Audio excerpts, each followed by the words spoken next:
महानगरपालिका आणि जिल्हा परिषदेच्या ज्या निवडणुका आहेत लांबणीवरती गेलेल्या आहेत, काय वाटतं आपल्याला? बऱ्याच वर्षाच्या प्रदीर्घ कालावधीच्या नंतर आता सर्वोच्च न्यायालयाने आदेश दिल्याप्रमाणे मुंबईसहित 29 महानगरपालिका आणि महाराष्ट्रातल्या सगळ्या जिल्हा परिषद पंचायत समितीच्या निवडणुका येत्या 1-2 दिवसामध्ये जाहीर होतील अशी आशा आहे. परंतु सध्याची निवडणुकीची प्रक्रिया पाहिली तर पूर्वीच्या निवडणुकीचं जे पावित्र्य होतं, मतदानाचं जे पावित्र्य होतं, ते सध्याच्या भारतीय जनता पक्षाने आणि शिंदे गटाच्या गद्दार गटाने हे संपूर्ण निवडणूक प्रक्रिया अत्यंत भ्रष्ट आणि प्रामाणिक कार्यकर्त्यांवर अन्याय करणारी अशा पद्धतीची केलेली आहे.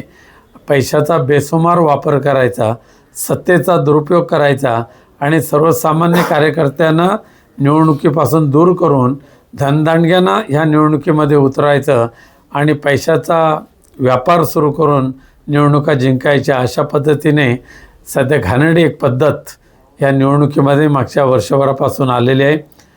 परंतु तरीसुद्धा महाराष्ट्रामध्ये शिवसेना, उद्धव बाळासाहेब ठाकरे पक्ष आणि मनसे, राज ठाकरे साहेबांचा मनसे पक्ष एकत्रित येऊन महापालिका आणि जिल्हा परिषदेच्या निवडणुका लढतील आणि जिंकतील असा आत्मविश्वास आहे.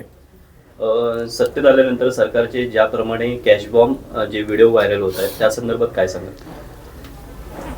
कॅश बॉम्ब तर आहेत, पण सगळीच लफडी त्यांची एकमेकाचे बाहेर जे पडतात हे त्याबाबतचं मतदारांनी गांभीर्याने घेण्याची आवश्यकता आहे.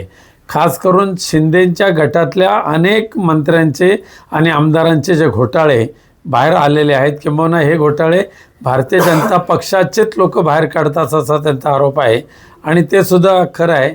परंतु भ्रष्ट नीतीने सत्तेवर जायचं आणि त्याच सत्तेचा दुरुपयोग करून महाराष्ट्राला लुटायचं आणि लुटलेल्या संपत्तीतून मतं विकत घ्यायची, अशा पद्धतीची कारभार करणारे शिंदे गटाचे आता दिवस पूर्णपणे भरले आहेत असं म्हणायला हरकत नाही.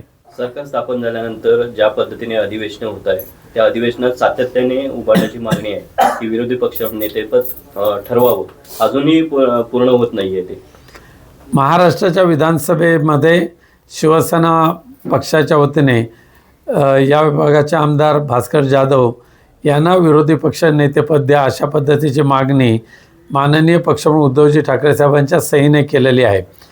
विधानसभेमध्ये विरोधी पक्ष नेता नाही, विधान परिषदेमध्ये विरोधी पक्ष नेता नाही आणि आपलंच सगळीकडे साम्राज्य पसरवण्याची जी घाणेरडी अभिलाषा सध्याच्या भाजपाकडे जी आहे ती लोकशाहीला घातक ठरणारी आहे.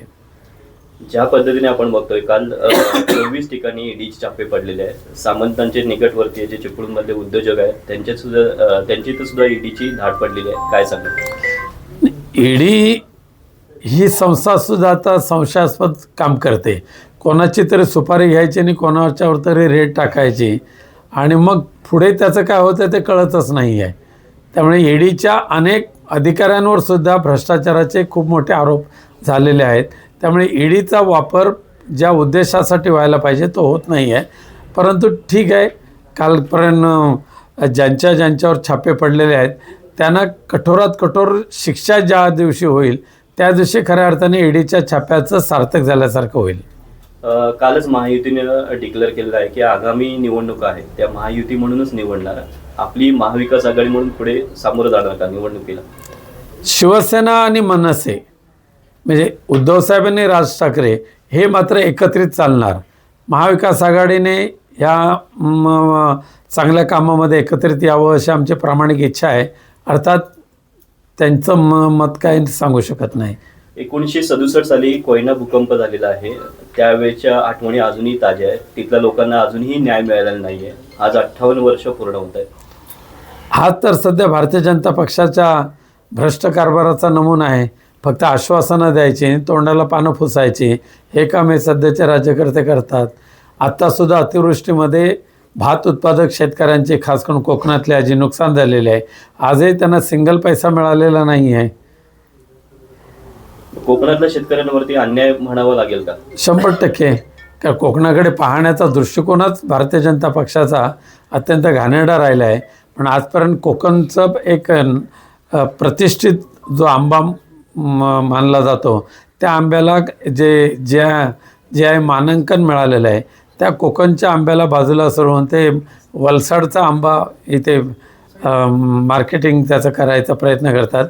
मग कोकणला दुय्यम स्थान देण्याचा ह्या सध्याच्या राज्यकर्त्यांचा प्रयत्न आहे. शेवटचा प्रश्न आहे, जे मीडियामध्ये गेले काही दिवस अशी चर्चा आहे की भास्करराव जाधव नाराज आहे.